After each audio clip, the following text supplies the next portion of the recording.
Maravilhoso dia, estamos agora aqui ao vivo com Eugênio Mussac, que fez a palestra de abertura do Congerg aqui em Bauru, ao vivo, presencial, aula magna.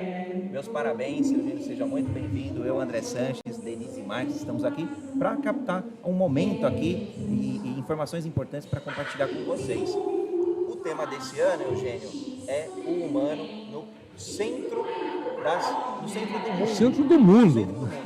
E a palestra do Eugênio foi muito incrível porque você trouxe muitas idas e vindas da humanidade, através dos movimentos, dos artistas, dos descobrimentos. Então foi um retrospecto muito incrível. Foi maravilhoso, maravilhoso, parabéns. Mas eu tenho uma pergunta e uma provocação daquilo que eu vi. Eugênio, quando foi que você se apaixonou pelo ser humano? Porque eu acho que você é um apaixonado pelo ser humano. Bom, em primeiro lugar, Denise e André, obrigado pela oportunidade, né, por falar com quem está nos assistindo agora. Essa é uma pergunta que não tem resposta, é uma pergunta retórica, né? Pergunta retórica é aquela que a gente faz só para provocar. Capciosamente. Toda pergunta retórica é capciosa. Está querendo te pegar de um jeito, está querendo te incomodar, né? Na verdade, eu acho assim que ser apaixonado pelo humano, ser atento ao humano, é uma característica de todos nós. Nós nascemos assim. Claro que há variações, né? Eu falei na minha palestra que tudo que eu estudei na vida foi atraído pelo lado humano do assunto. Então, eu fui estudar medicina porque eu estava interessado no ser humano. E, na verdade, a minha decepção foi que na faculdade de medicina a gente aprende mais ciência médica ligada à biologia, química, bioquímica, física, matemática do que o ser humano. É assim, talvez porque não dá tempo, né? São só 6 anos, então tem que ser meio rápido, porque tem muita coisa. Mas nós temos que saber que tudo aquilo que a gente aprende lá na escola é para ser colocado a serviço das pessoas, né? Óbvio. E depois eu fui estudar administração e a mesma coisa. Para que existe administração de empresas? Para que a gente faz fábrica? Para que a gente faz loja? Para que a gente faz tudo isso? Ciência, né? Ora, para tornar a vida das pessoas melhor, né? Então é óbvio que o produto final é sempre o ser humano. Então não é exatamente, Denise, acho que uma paixão, talvez seja uma percepção que talvez eu tenha tido cedo, porque eu digo, é da pessoa. Tem gente que tem mais tendência para a área de exatas, tem gente que tem mais tendência para a área de biológica, tem gente mais tendência para a área de humanas. É a tendência biológica, é uma tendência genética, digamos assim. Mas todos nós temos, a não ser aqueles que têm algum tipo de desvio psicológico grave, que é o caso da psicopatia, né? Alguém que não se interessa pelo outro. Não está nem minimamente interessado no bem-estar do outro, só pensa em si. Seu comportamento psicopático, que infelizmente existe, é estatístico. E eu entendi também, pela sua palestra, em algum momento você disse também de trazer o ser humano para o centro do mundo dentro das empresas. Sim. O que você acha que pode ser feito? Começa a partir de cada um? Começa a partir da onde começa isso? Bom, veja, nós estamos aqui num congresso de recursos humanos.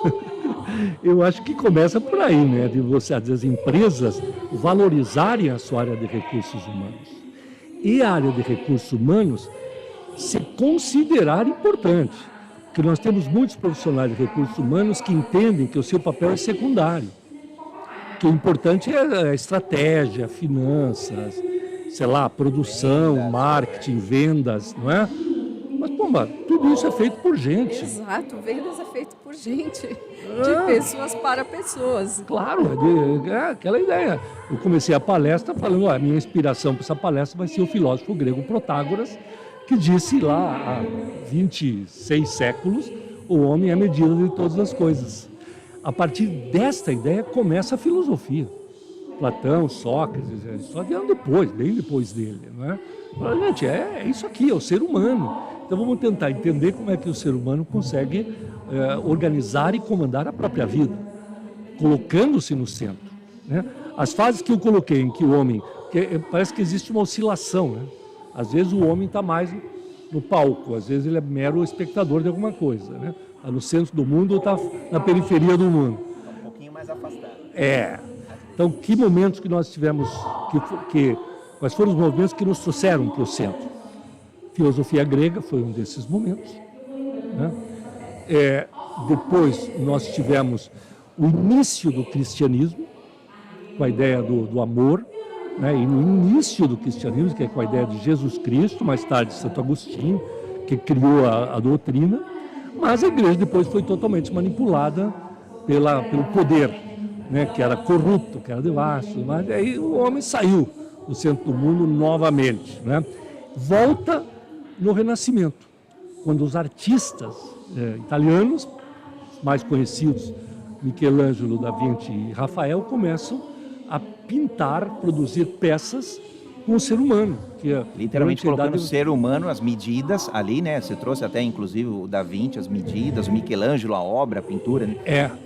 É aquela obra do Michelangelo, da criação de Adão, que todo mundo conhece, porque o dedo de Deus se aproxima do dedo do homem, mostra Deus e o homem iguais, né? Parecidos, fisicamente, musculosos e tudo mais. E um detalhe interessante que muitas pessoas não percebem é que Deus está coberto por um manto que lembra o cérebro humano. O formato do cérebro. O formato do cérebro, é inacreditável. Então, assim, a mensagem dele foi, olha, Deus fez o homem à sua imagem física, mas também deu o raciocínio, a lógica, o pensamento, o tirocínio, o livre-arbítrio, né? Para que as pessoas cuidem das suas próprias vidas, né? Gente, quem não conhece ainda Eugênio Mussac, uma das referências na educação no país, pode acessar as mídias sociais, www.eugeniomussac.com.br. Você é um dos precursores, ou considerado um dos precursores do desenvolvimento humano organizacional, DHO. Quando você vê movimentos como este aqui no Brasil e outros movimentos na sociedade, como a Sociedade 5.0, que fala que é human-centric, centrada mais no ser humano, humanocracia, holacracia, diversos movimentos que o mundo hoje tem. A tendência nessa sanfona, né, que hora o ser humano está mais longe, a hora ele está mais perto. Então, nessa sanfona, você acredita que a tendência é que o ser humano está ficando mais no centro ou mais afastado? Essa é uma pergunta de $1 milhão, né? Porque... Mas eu construí ela provocativamente também, claro. É mais uma retórica. Podemos falar sobre isso o resto do dia. Porque, na verdade, assim, quando você falou do movimento sanfona... Da tendência mesmo, o trend, como se você olhar um gráfico... Então, né, acho que há duas tendências que caminham paralelas. Uma tendência é a máquina evoluir cada vez mais rápido. Quer dizer, nós tivemos agora o lançamento da inteligência artificial disponível a todos. Generativa disponível a todos. Comoditizada. Virou commodity, quer dizer, o chat GPT, que foi apenas o primeiro, logo teremos o do Google e outros, né? Que mostra assim, tem muita coisa que eu não preciso mais nem pensar, não preciso ir pegar um livro para ler, a máquina pensa por mim e tudo mais. Então a tecnologia está evoluindo muito rapidamente. E existe uma outra, que eu acho que é uma linha paralela, né, corre na pista paralela, que é a valorização do humano. Se a gente não fizer isto, nós vamos ter aquele futuro distópico, que a gente vê nesse Mad Max, né, no livro Admirável Mundo Novo, do Huxley, né, que é um futuro assim que o homem não serve para nada, que as máquinas, os robôs, os computadores estão dominando tudo. 1808, do Orwell. Né? Então, veja, se a gente não trilhar essa segundo caminho paralelo, nós corremos o risco de sermos marginalizados. Nas outras revoluções industriais isso já aconteceu. Quer dizer, quando veio a máquina a vapor, muita gente perdeu o emprego. Quando veio o motor a combustão, a eletricidade, muita gente perdeu o emprego. Mas, por outro lado, muita gente perdeu o emprego e outros ganharam emprego. Os que ganharam emprego foram aqueles que se qualificaram melhor. Se requalificaram, se qualificaram, transitaram em outras carreiras. Isso, claro. Trataram de se aprimorar, que é um esforço da pessoa, mas é também um esforço da sociedade, da política e das empresas, né? Vamos capacitar as pessoas para esse novo mundo. Inteligência artificial. Hoje, a medicina, que é uma área que eu conheço bem, está chegando também. Hoje, se eu digitar para o ChatGPT sintomas, ele vai me dar a doença. Entendeu? Se eu pedir diagnóstico diferencial, ele me dá. Quando você vai fazer um exame por imaginologia, que é uma tomografia, principalmente tomografia, né? Tomografia, ressonância magnética, ultrassom, raio-x, né? Quem interpreta esse exame é um profissional, um médico chamado radiologista, atualmente chamado de imaginologista. Muito bem. Hoje, a inteligência artificial está chegando a análises mais apuradas que o melhor, mais assertivas. A margem de erro da inteligência artificial, neste exame especificamente, é menor do que do radiologista. Daí você vai dizer, bom, então o radiologista, pronto, se ferrou, perdeu o emprego. Né? Não é bem assim. Alguns sim, mas... Alguns sim. Só que o que acontece agora é que o radiologista, além de conhecer anatomia, fisiologia, fisiopatologia, radiologia, imagem, vai ter que entender de inteligência artificial. É um conhecimento mais ele tem que ser cada vez mais multidisciplinar. Mas vai ter que começar a falar com o paciente, coisa que ele não fazia até agora. Exatamente. Ouvir sintomas do paciente. Se relacionar com outras pessoas. Se relacionar com outras pessoas. Então, na verdade, é a mudança do mundo. O mundo muda em ondas, né? Isso o Lulu Santos já dizia, né? A vida vem em ondas como o mar. Então tem momentos em que a gente está dominando, às vezes a gente se sente ameaçado, faz um movimento, volta a dominar de novo e assim continua. O que não pode é perder a atenção, né? Temos que estar atentos para o que está acontecendo. Basicamente. E é por isso que a gente tem que vir em congressos como esse. Congressos de pessoas, óbvio. Uma curiosidade que poucas pessoas conheçam sobre você, para a gente concluir esse bate. Eu, por mim, de verdade, eu ficaria aqui até um pouquinho antes do teu voo e eu te levaria até o aeroporto. Porque está gostoso, Eugênio. Agora, a gente também vai entrevistar outras pessoas, a gente também quer que você curta o evento aqui, que está incrível. Uma curiosidade que poucas pessoas conheçam sobre o Eugênio. Então, agora, Eugênio, pelo próprio Eugênio. Quer que eu fale de mim? Uma curiosidade, coisa que poucas pessoas conheçam sobre você, que você quer compartilhar com a gente. Já que você falou em curiosidade, eu acho que talvez essa seja a minha principal característica, eu sou curioso. Eterno curioso. Só que a curiosidade, André, ela é uma qualidade infantil, né? A criança é naturalmente curiosa, quer saber. Não adianta... a gente perde essa característica ao longo do tempo. Que tá. A gente perde por quê?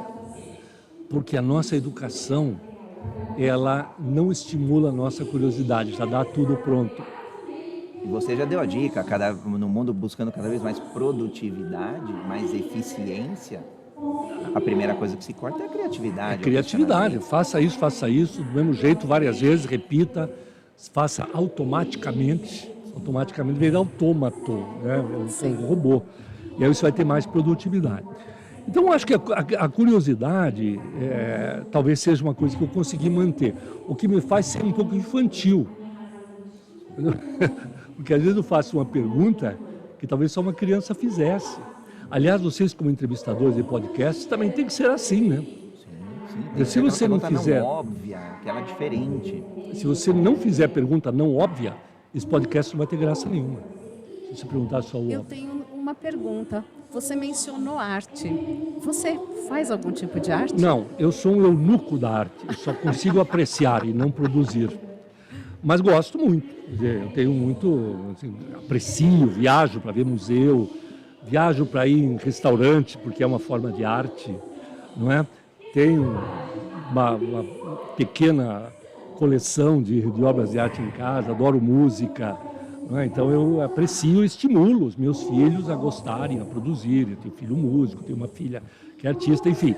Mas eu acho que todos nós somos, de certa forma, artistas. Se eu vou dar uma palestra e se eu colocar apenas cientificismo, apenas ordem lógica, eu não vou estar dando uma palestra. Algo linear.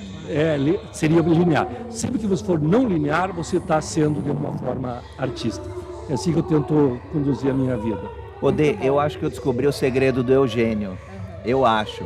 De ser um nexialista, justamente por achar essas conexões nos vários espaços que você comentou agora. Na culinária, na arte, no museu, na medicina, na música.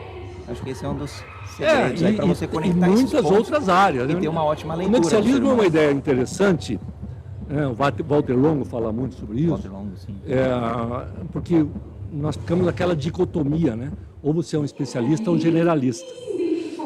durante um não tempo... tem espaço para os Claro, dois. então qual é o espaço que existe? Os dois é ocupado pelo nexialista, o sujeito que usa o modelo T, né? Quer dizer, ele tem uma visão geral e se aprofunda em algum ponto que pode ser mais de um ponto, né? Eu acho que isso sim. Eu acho que tem uma coisa assim também, um pouco... Eu vou usar uma palavra, por favor não me interprete mal, a vida tem que ser um pouco hedonista, assim, no sentido de você aproveitar a vida. Você saber que aqui tem uma bala doce e aproveitá-la, de você gostar da música não só porque ela me eleva o espírito, mas porque ela me dá prazer, né? Ter amigos, ter família, gostar de dançar, de brincar, de tomar uma cerveja, de se divertir, pelo amor de Deus. Isso faz a vida simples. Aí a vida começa a ficar mais simples, né? Eu acho, né? E, assim, o ápice da sabedoria, que eu não tenho, claro, gostaria de ter algum dia, é você conseguir aproveitar o máximo do presente momento sem desconsiderar os momentos futuros. Porque às vezes você faz uma coisa para aproveitar ao máximo o agora e esquece que o futuro virá, né? Ele vem, a conta vem. Vem rápido, a conta vem. Então eu não posso abusar do meu corpo porque eu vou ficar doente. Coisas, claro, não posso gastar todo o meu dinheiro porque eu vou precisar de dinheiro no futuro. Então, enfim, essa relação, né, do homem com o futuro, e eu acho que isso nos ajuda muito. Isso eu tive, já que você falou em curiosidades, eu tenho 4 filhos, né? O meu mais velho tem 47 anos. É um engenheiro, um homem já, tem filhas, 2 filhas, minhas netinhas adoráveis e tal. É o meu filho mais velho. Depois tive 2 filhas e tenho um 4º filho. Meu filho mais novo tem 7.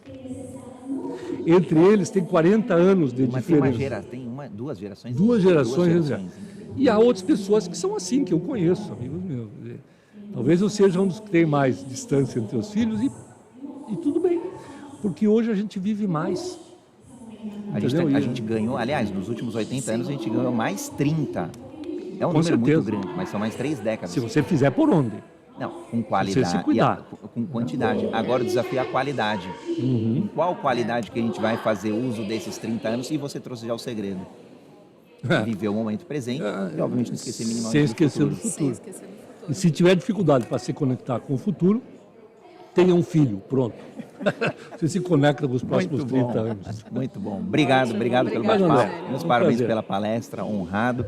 E nos vemos daqui a pouquinho. Obrigada. Ok, gente. Muito bom. Sensacional.